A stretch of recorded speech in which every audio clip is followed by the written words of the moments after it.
Hello, hi. My name is Dan Christian, and I'm a retired English teacher for 43 years. I taught high school, and the last 39 years of those teaching years, I taught at Gilman School in Baltimore, and I was fortunate enough to get a chance to offer a Dante senior elective from 1982 until when I retired in 2019 last May. So just about a year from right now. And so I'm lucky enough also to be joined today by Alex DeWeese, who I was lucky enough to have as a ninth grade teacher, as a Dante fellow pilgrim when he was a senior, and then he came back to Gilman, became a colleague, and now a friend. So it doesn't get a whole lot better than Alex. So I'll pass it on then to Alex, to you right now.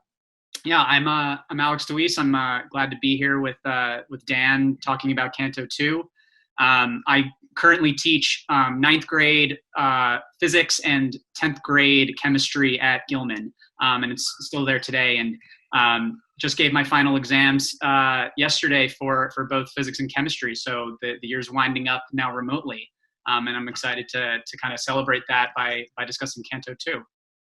As you mentioned, we're in Canto 2. That I guess people would, because of the muses and stuff at the beginning, it's kind of seen as the real introduction to Inferno, that in Canto 1 is kind of a prologue. So what did you, what struck you in this time through in Canto 2 that particularly caught your Dante reading eye? I think for me, having first read this when I was a senior, I was 18 years old in your Dante class. Now reading it with a 28-year-old's perspective, almost 10 years later, I think I was really struck by the relationship between Dante and Virgil in this moment, and I think in some ways it's kind of reflective of our relationship. I really think right at the beginning you're having Dante really question his identity, and for me, I really see this most evidently at the end of his dialogue with Virgil. I'm referencing line 32. He says, "For I am not Aeneas, I am not Paul," and he's questioning his worth to go on this journey. And so for me, I was thinking like, wow, he really feels like, or at least I can relate to that feeling not worthy, almost like he's a teenager in this moment, questioning, why should I be able to go on this journey, and why I'm not these people? Why can I not, or why can I go?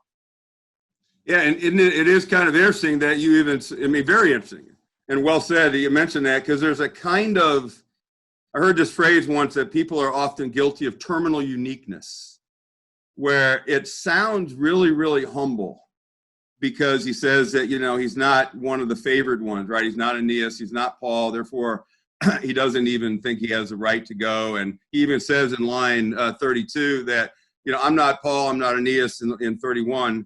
And then he says that other people too, all the others don't think that I am worthy either. And we don't know who all those others are, but it is striking. I agree that he's very adolescent-ish in his sense of, and I've always, and I think we may have talked about this when you were in class, that follows up exactly on what you said, that Virgil's hearing this, and he doesn't for a moment, which I really, really, really appreciate in Virgil's pedagogy, if that's the right, that's the right. I think Dante even later on in Purgatory refers to him as a pedagogue, and there's an Italian cognate for that. But he doesn't indulge Dante's at all. When mostly, we could, yes, he doesn't do that. He just says, you've been stricken with cowardice. And what I've always loved is he doesn't call him a coward. No. Just experiencing cowardice. And I think that distinction matters big time, because who he really is, it's so easy to say, I'm a coward, I'm a this, I'm a that. No, you're a human being who's experiencing this, and this. So I hear exactly what you mean. I know I love the adolescent, youthful, false, almost a kind of faux humility involved that really is masking the fact that he's scared out of his socks. Yeah. And I think what is almost more important than, like saying he's not Aeneas or not Paul, at least to me, as someone who's teaching teenagers right now, and I'm sure it'll resonate with you as someone who's worked with teenagers for a big portion of your life. Right after that, he says, "Nor I nor others think myself worthy." And it seems like he's so concerned with what others think of him. It's not that he doesn't think that he's worthy, and it's not that Virgil doesn't think that he's worthy. He said, others don't think that I'm worthy. And like, that, what a more teenage thing to say. Like, I constantly hear teenagers talking about, what are people going to think of me if I do this? And that line, I almost chuckle reading that. Yeah, I mean, I'm chuckling right now as you talk about that, because that's very, very well said. That's exactly right. And I don't know if, and it turns out that his going, or this embracing this opportunity to sort of, yes, Wendell Berry's great line about to practice resurrection, his chance at a new life, has nothing to do fundamentally with whether or not he's worthy or not. Yeah. It has to do with the simple fact, if I understand, and again, I mean, that's why we're having this conversation too, that at the very core of existence, right? There's a chain of 3 women in heaven that are on his side, and Virgil's on his side, and they see that he's broken and that he's got this chance simply because the universe is inviting him home. It doesn't matter what kind of, if his grade point average is high enough, or if his reputation is the kind of thing that's going to get him there. I agree. Yeah, he doesn't, and he's so worried about what other people think. And sadly, I think as adolescents certainly are focused on that. Think about how often, and you now 10 years later is no longer just a young man, you're still a young man, but no longer an adolescent young man, but a young adult, how often we as adults are very guilty of that same thing. I mean, peer pressure is alive and unwell. Yeah. Age 66 and 28 as much as it is at age 14. Oh yeah. And I mean, I think it's so striking that he, as Dante's speaking in the beginning here, he actually doesn't even identify Aeneas by name until the very end.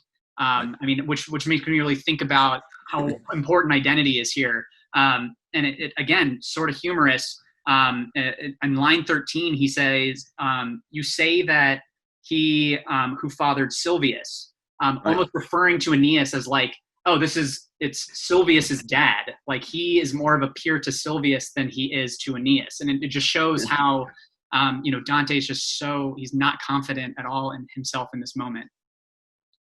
He's not confident in himself at all in this moment. So the fact that he appeals, interestingly, to pretty big Roman heavy hitter, right, Aeneas, and then Paul, and Aeneas appears to get more of the textual referencing than Paul does, even though Paul, would have some kind of, Christian, street cred that certainly Aeneas, being pre-Christian, would not. And even, so what do you think? So do you mind if I ask you a question? Sure, yeah. Okay, so I'm curious, and even going through this again, I really wanted to ask your thoughts about this, because it's something, I don't know if it's something that we spoke about, and we had some wonderful formal and incidental contact conversations over the 10 years that we've known each other. And Dante, at the end of Canto 1, the Pilgrim, is pretty fired up about taking this trip, so much so that he, gets the order of the trip wrong, right, when he's talking to Virgil. And he's really kind of, I think we used this phrase back in your class. If not, I think we tried to use it during class subsequently, that Dante is in sort of gush mode. I mean, because he's so fired up that Virgil's here, that, he's going to be able to hang out with his master and his author, that he sort of misrepresents the seriousness of the trip, so much so that I guess one former student a couple years ago, actually said that Dante, the Pilgrim, disrespects the journey by arranging it and just sort of skipping over to purgatory first, as opposed to realizing that you have to, go the whole long way. But at the end of this canto, after Virgil describes to him about Beatrice's visit to him. He is equally fired up and enthusiastic. But I think the quality and the nature of that enthusiasm is radically different.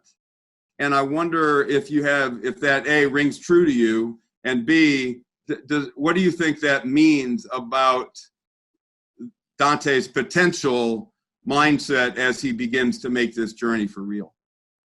Yeah, that's a great question. I think for me, what maybe resonates a lot is maybe Virgil's importance in this canto. I mean, we've talked a lot about Dante and you know, the beginning of the canto and how unsure he is, but I mean, it's amazing how great of a teacher Virgil is in this moment. Like in line 43, he says, "If I have understood what you have said," almost saying like, okay, I'm going to try to recapitulate what I'm hearing here. And when he finally delivers that you know, interpretation of Dante's words to him, he says, "Your soul has been assailed by cowardice," and he's really being a really great teacher in this moment, and is really trying to cut down to the core of what Dante's having an issue with here.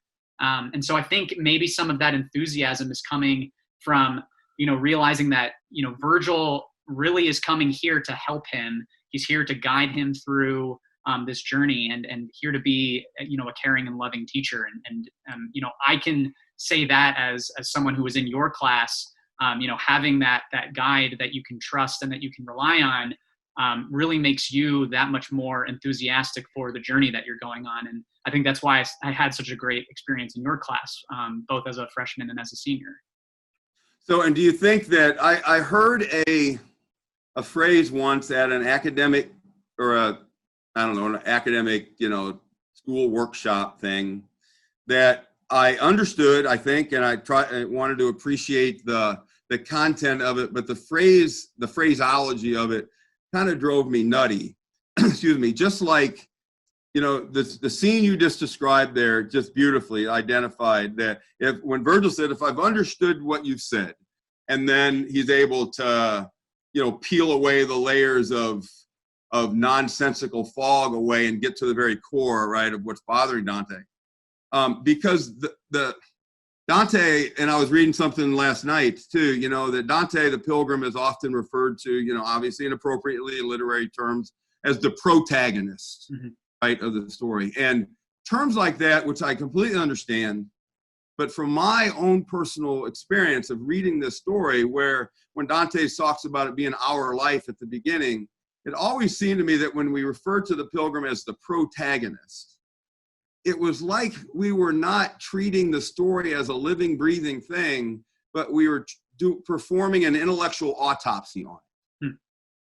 And so the phrase I heard was, and it makes me sort of chuckle again right now, was that what we as teachers are obligated to do, and it again felt like autopsy-like, we are charged with the responsibility to dignify the responses of each of our students.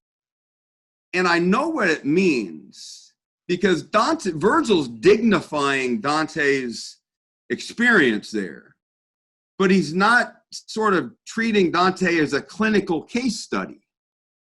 No. You know, treating him as a scared 35-year-old lost man who's now got a chance for a new life, and he's going to try to teach him by honoring his experience without dignifying his responses in some kind of cold antiseptic language. Does that make sense? Yeah. It's almost like he's being very caring in this moment and is acknowledging Dante's experience, but is still kind of holding his feet to the fire and saying, "You need to do this. You need to go on this journey, and this is why it's so important." Very, very well said. Beautiful. It's definitely a growth moment for Dante, clearly. And I hope the beginning of because Virgil didn't sign up when he went to the, you know, career day and he goes to the various tables to figure out, you know, what he wants to do when he grows up. Being Dante's teacher was not the first table he signed up at, you know? And so I think And it would be interesting. You can write a book on this sometime. You got a couple of Dante books that are already coming, ready to in seed form. But, Virgil here is this teacher without having had a whole lot of, formal Dante teaching experience, yet his natural propensity to be a teacher in the best spirit that you just described really well is really encouraging, because I think he's going to also grow throughout the story as a teacher. Mm-hmm. Definitely. I think, because he's going to have spent a lot of time, I know for a fact, and we talked about this at the beginning of our Dante class, that Dante's story is a real teacher. I just grade the papers on his behalf, kind of like Dante's TA. Our conversations, since you were a ninth grader, and then incidental contact, the years in between, and then in Dante, and then over the last X number of years that we were colleagues and became friends, my experience of the story is so much, I don't know what the right word is here. It's clearer and more, the story's richer because I've got to also see this journey through Alex DeWeese's eyes as well. Yeah. And you remember that line? I wrote it down because I wanted to write down Harry Chapin's name because I like writing the name down. But you remember that comment that his cellist had told me back in 1998 that Harry was larger than life, but his bigness makes everyone else around us bigger. Mm-hmm. And I have never forgotten it. I love it. It still gives me goosebumps as I even quote it right now. And Dante's bigness makes all of us bigger. But also, as your teacher / now friend, colleague, fellow pilgrim, in the last, X number of 14, 15 minutes that we've been talking, my own, being humble is not about saying I'm small, everybody else is big, but it's cultivating our own bigness in the presence of even bigger bigness. Well said. Yeah. And that, hopefully I'm bigger on the inside because I've been fortunate enough to have shared pilgrim status with Alex DeWeese. Yeah. Oh yeah. Yeah. So it's wonderful. So what do you think okay, so we're good for time here for almost appropriately. We've got three Dante minutes left. That's the perfect number. That's right. So at the very end, what is Dante's enthusiasm now grounded in? Do you think that it wasn't grounded in the description at the end of Canto 1? I'm not sure. I don't know if I've thought of that yet. What are your thoughts? Well, I'm still thinking about it. I've decided that I'm embracing being a gerund, that I'm becoming, I'm thinking, that I don't think anything. I'm always thinking because, I almost want to punctuate every thought that I have with a comma because it's always in the process of taking a different shape. I'm thinking that his now, and Virgil points it out to him, he's, listen, there are 3 women in heaven that are on your side, plus I've promised you so much good. What are you waiting for? That his enthusiasm should now be grounded in gratitude, and he even says that, she who was so compassionate to help me, and you, courteous, obeyed so quickly the true words that she had addressed to you, that he's now fired up, but his enthusiasm is grounded in gratitude and something that's reality-based and not just in his own, certainly his self-interest is involved, but his enthusiasm is grounded in appreciation, which I think should be the first and foremost reason to do anything because you're lucky to get to do it. And then he sees that the world's bigger than just his own enthusiasm that allows his enthusiasm to now be potentially to bear fruit and not just burn out during layup drill in a basketball game. And when the tip ball goes up, he's completely wiped out. Yeah. Oh yeah. Yeah. Yeah. And I think having Beatrice's words of telling him, one not to be afraid of nothing other than things possessed of power to do us harm, but things innocuous need not be feared. And I think having that reassurance that, you will be safe. I totally trust Virgil, having almost the backing that Beatrice is giving to Virgil, I think, makes him more confident. Yeah, and then think confident, and then you'll see it right at the beginning of Canto 3, which you don't want to say much because other people are going to be talking about that canto, but yeah, and then now the real journey begins. They can truly go together and not just merely walk side by side. Exactly. Yeah. So wow. Well, Alex, I think that and what I love and appreciate and have always loved and appreciated about you is that your ability and willingness to go back into the text. So because at the end of the day, it's Dante's story that is the point, and not just people talking about Dante's story. So when we finish today, I'm gonna go back and reread Inferno 2. Now that I have a little more Alex DeWeese in my quiver, speak, and take another look at it again. So this was really a treat getting to do this with you and to get to be a part of this this canto by canto discussion that the Dante Society is doing, thanks to the initiative of Professor Cornish. So thanks you very much. This was a blast. Yeah, thanks for the opportunity. So take care. So long.